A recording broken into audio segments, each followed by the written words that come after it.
Yes, yes, yes! Hello mga bebe loves! Ayan, kung kita nyo, medyo may kaartihan ako sa mukha kasi medyo haggardness na ako sa dami kong pinagagagawa. Kasi nga nag-aaral na ulit ako. Tapos kasabay trabaho, tapos kasabay pag-aalaga sa mga anak.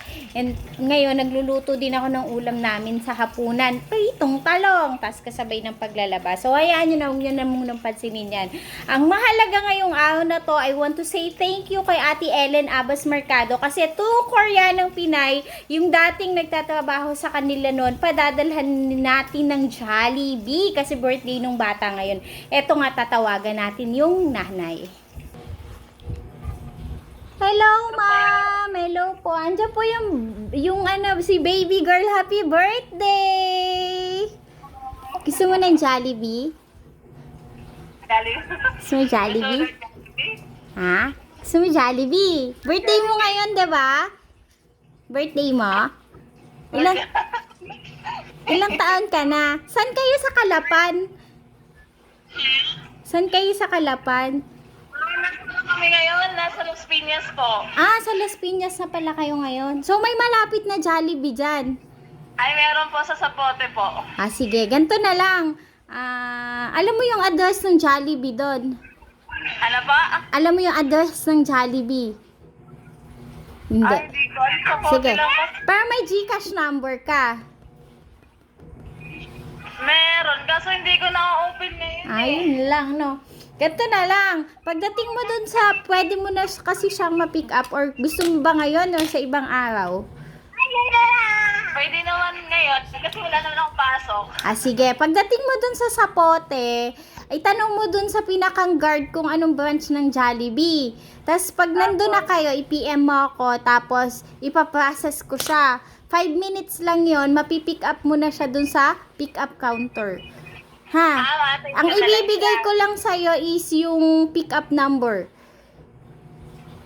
Yon. Pero make sure mo na tama yung Jollibee address, ha?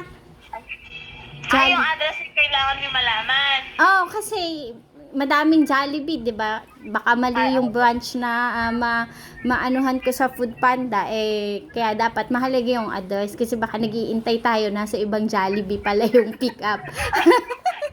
So, eto ay yung happy birthday gift. Kilala mo si Ate Ellen? Apo. Ayan, so yan, kaano ko si Ate Ellen dito, kakutsaba. So, happy birthday daw kay baby girl, sabi ni Ate Ellen. Thank you po. Ah, sige, magbihis na. Punta na kayo doon. Tapos PM mo na lang ako, ha. Apo, sige po. Thank you po. Bye-bye. Bye-bye, baby girl. Thank you. Kilala mo ako, si Koreanang Pinay. Say hi to Koreanang Pinay muna. Ah, Sige, patayin ko na. thank you po. So, ayan na. So, punta na sila. Dati kasi taga Calapan City. So, nasa Zapote na pala Las Piñas. So, intayin na lang natin na mag-PM si ate kasi birthday nung bata ngayon. Mag-PM si ate para ma-process ko na sa Food Panda pick up yung Jollibee nila. Okay, open mo na. Ano sasabihin mo kay ate? Ate She? Tapos? Ikaw naman may birthday, oh. Open mo na. Kaya mo na yan. Oh, ayan, may panibago na namang bida. Ang saya ngayong araw na to. And I want to say thank you kay Ate Ellen Abas Mercado. Thank you so much, ate. Siyempre, Mercado yan, diba? So, kung ikaw gusto mo yung ma-solve ang cravings mo, makatanggap ng regalo mula sa puso ko at masurpresa ng page ko. Ano pang ginagawa mo? I-share mo na ang video na to.